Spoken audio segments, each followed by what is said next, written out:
Saudara ingat yang saya katakan tadi. Farisi menolak Tuhan Yesus. Yunani datang. Itu belum mati loh biji gandum. Belum mati loh Tuhan Yesus. Tapi saudara mulai lihat. Kalau lihat dalam cerita perjalanan Tuhan Yesus. Kepada Israel. Sekarang pintu mulai terbuka kepada orang-orang lain. Belum terbuka seluruhnya. Karena belum ada satu rasul yang akan dipakai Tuhan. Belum ada Rasul Paulus. Tetapi tanda-tanda itu. Bahwa Yesus bagi semua manusia. Mulai nampak di pembacaan ini. Bisa? Kalau biji gandum itu tidak jatuh. Lalu dia bilang, barang siapa melayani aku, ia harus mengikut aku. Dan di mana aku berada, di situ pun pelayanku akan berada. Barang siapa melayani aku, ia akan dihormati Bapa. Sekarang jiwaku terharu dan apakah yang akan kukatakan? Bapa, selamatkanlah aku dari saat ini? Tidak. Sebab untuk itulah aku datang ke dalam dunia, ke dalam saat ini. Bapa, muliakanlah namamu. Ketika orang banyak datang pada Tuhan, mereka kira inilah saatnya dia menjadi raja. Saya sudah jelaskan minggu lalu. Ketika kita cuma berpikir Tuhan adalah raja atas hidup kita di dunia ini, salah. Karena apa? Karena dia adalah raja atas hidup kita sampai di kekekalan. Dia tidak hanya memberkati kita sekarang, tapi yang dia siapkan lebih dari apa yang kita pikirkan sekarang. Nanti saudara kita akan bicara di terakhir dari khotbah ini tentang pembacaan tadi, yaitu barang siapa mengasihi nyawanya, dia akan kehilangan nyawanya. Ini bicara tentang apa? Di mana aku berada, di situ pelayanku berada. Kita lewat dulu sedikit itu. Maka terdengarlah suara dari surga, aku telah memuliakannya dan aku akan memuliakannya lagi. Itu hubungan dengan Bapaknya. Aku akan dimuliakan. Sebenarnya para murid-murid juga tahu ketika dia bilang, saatku akan tiba, aku akan dibunuh, saya akan mati. Tapi apakah saya akan bilang pada Bapa, Bapa, selamatkan aku dari saat ini. Lepaskan aku dari penderitaan ini. Jauhkan aku dari mara bahaya ini. Jauhkan aku dari masalah ini. Tuhan tidak bilang seperti itu. Dia bilang, untuk itu aku datang. Dia nggak bilang. Dia bayangkan saudara, kita tidak tahu kalau kita mau mati. Kita tidak tahu. Tapi ini saya kebetulan di gereja di sini ini kan dinding di P1 ya. Jadi kalau jatuh ya cukup lumayan lah. Kira-kira kalau saya jalan dari sana, saya harus menuju ke sana, itu tidak ada kaca, saya harus jatuh di situ. Kalau saya sudah sekitar 2 meter dari situ, kira-kira saya masih berani maju nggak, atau bilang, kok nggak ada orang tolong dia? Kenapa tidak ada yang tolong? Mana Pak Yanto? Mana Pak Cimi? Mana para penatua? Kenapa mereka biarkan saya sendiri di sini? Kenapa mereka tidak tolong saya? Saya mungkin akan makin melambat jalan. Makin dekat pada kematian. Saya akan memperlambat jalan saya. Langkah saya akan perlambat. Kalau bisa saya akan berjalan mundur. Kayak seperti itu. Tuhan bilang, inilah saatnya anak manusia dimuliakan. Dia tahu sekali, inilah saatnya dia akan mati. Apakah aku akan bilang pada Bapa, selamatkan aku saat ini? Enggak. Tidak. Untuk itu aku datang. Memang untuk itu aku datang. Memang aku datang untuk dimuliakan. Dimuliakan itu bukan hanya jadi raja yang kelihatan. Tapi aku akan jadi raja, aku harus jadi raja. Karena aku adalah raja atas segala raja. Raja atas kekekalan. Raja atas apapun, aku tidak bisa mundur dari sini. Tadi malam ketika rapat, Ibu Yosi sampai marah-marah ke saya. Saya bilang ke anak muda, kalian nyanyi jelek. Jelek kalian nyanyi. Saya pikir orang-orang tuanya tersandung. Saya bilang di depan orang-orang tuanya, mereka nyanyi tidak bagus, jelek sekali mereka nyanyi. Kenapa saya bilang itu? Karena jelek. Malah Ariel bilang begini, Pak, dia WA saya, Pak, anak-anak mau datang pagi-pagi, mau siaran langsung. Mau langsung bisa. Saya pikir mau bilang begini, mamanya mau bilang begini dia bilang ke Inet, dia bilang ke Tessa, dia bilang ke Sela, nggak usah nyanyi kamu. Pas Sony bilang jelek.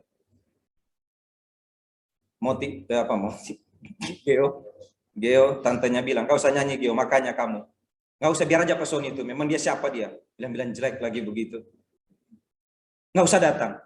Ini mereka datang di sini. Harusnya jelek. Mereka datang. Coba kalau saya puji. bagus. Tahu nggak apa yang mau terjadi? Orang tuh kalau puji biar jelek, rasa cantik. Biar botak, dia kira gondrong. Tapi ketika saya bilang jelek, saya pengen lihat. Karena ini saya mau khotbah hari ini masalahnya. Saya pengen lihat orang tuanya mau kayak apa. Ada yang sakit hati nggak gitu. Akan jalan pelan-pelan, dibilang jelek, mendingan mundur. Nggak usah. Nggak jadi. Mulai minggu depan kamu nggak usah. Ya, biar aja tuh ibadah itu dipimpin Pak Sony sendiri. Memang dia yang punya nih GA. Mulai mundur satu-satu. Ternyata enggak. Bukan mental kerupuk ternyata yang orang-orang ini. Ya. Ya walaupun sakit hati kali, dia duduk sini mukanya begitu. Kenapa saya bilang begitu? Karena saya mau khotbah ini, ibu-ibu, bapak-bapak. Ya. Saya mau khotbah ini. Saya sengaja sekali tadi malam. Ada rapat, saya bantah-bantah tuh rapat. Bukan begitu caranya.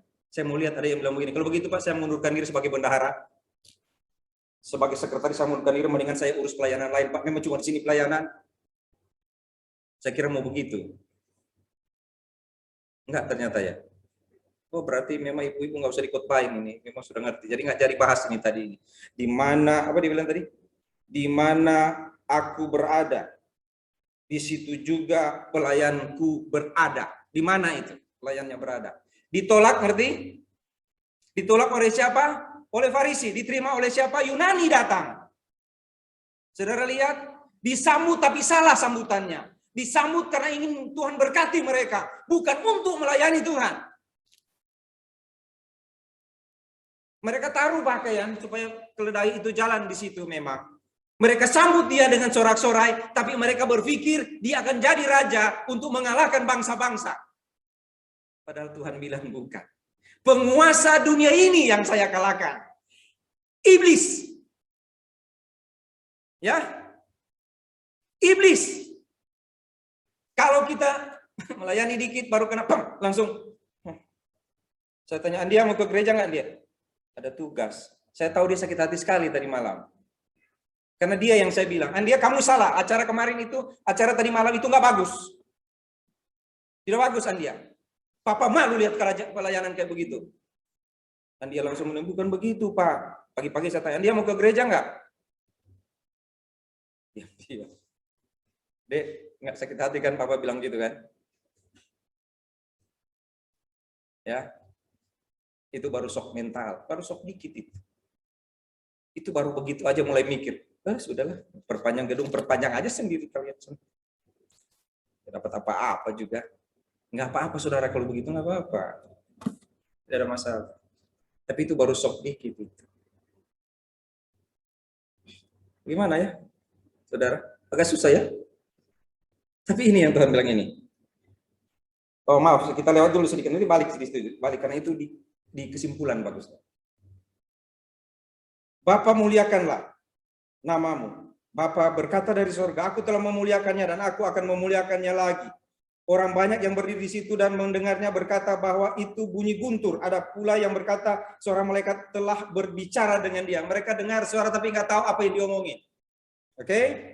Jawab Yesus, suara itu telah terdengar bukan oleh karena aku, melainkan oleh karena kamu. Suara itu terdengar bukan karena aku. Aku selalu dengan Bapa. Aku dan Bapa adalah satu. Tapi supaya kamu tahu, aku diutus Bapa. Diutus untuk apa? Diutus untuk sekarang berlangsung penghakiman atas dunia ini. Sekarang saatnya dunia dihakimi. Untuk itu aku datang. Menerima kemuliaan, menghakimi dunia. Menghakimi dunia. Jawab Yesus, suara itu telah terdengar bukan karena aku, melainkan oleh karena kamu, supaya kamu tahu. Sekarang berlangsung penghakiman atas dunia ini. Sekarang juga penguasa dunia ini akan dilemparkan keluar.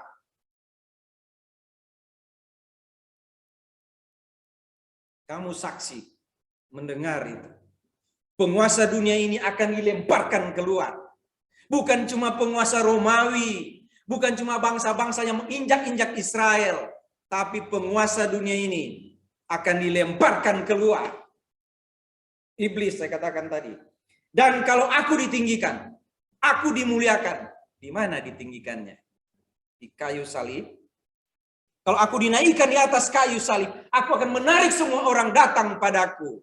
Tidak lagi bagi orang Israel sekarang. Karena orang Yunani sudah datang. Tapi itu masih dikit. Cuma beberapa orang Yunani. Aku akan menarik semua orang datang padaku. Karena kalau aku mati, bukan hanya orang Israel saja untuk orang Israel. Tapi untuk semua manusia di segala zaman. Untuk itu aku datang. Aku akan mati untuk semua manusia. Satu biji gandum akan mati. Dan akan tumbuh banyak gandum. Menjadi berkat bagi orang lain. Seluruh manusia. Di segala zaman. Ini dikatakannya untuk menyatakan bagaimana cara ia mati. Lalu orang banyak itu menjawab. Kami telah mendengar dari hukum Taurat. Kami dengar dari hukum Taurat. Dengar dari hukum Taurat, dari pengajaran-pengajaran, kami dengar bahwa Mesias tetap hidup selama-lamanya. Bagaimana mungkin engkau mengatakan bahwa anak manusia harus ditinggikan? Siapa anak manusia itu? Kami kami dengar anak manusia atau Mesias itu akan hidup selama-lamanya. Apakah anak manusia itu Mesias?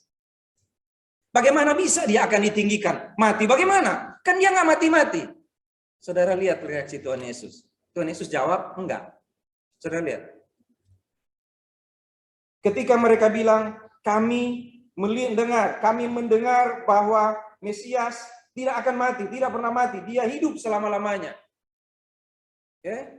Dia hidup selama-lamanya. Kata Yesus kepada mereka, hanya sedikit waktu lagi terang ada di antara kamu. Dia enggak jawab begini, oh kalian belum tahu ya Mesias ya? Saya cerita ya tentang Mesias. Enggak. Ada hal yang banyak kali ditanya kepada Tuhan Yesus enggak jawab. Dan ini di sini. Dia nggak jawab. Dia nggak jawab. Katanya Tuhan Yesus kan Mesias nggak mati. Tuhan Yesus nggak jawab. Kenapa? Kan saya sudah ajar. Kan sudah diajar pada waktu lalu kan. Saya nggak mau ulang lagi. Tidak.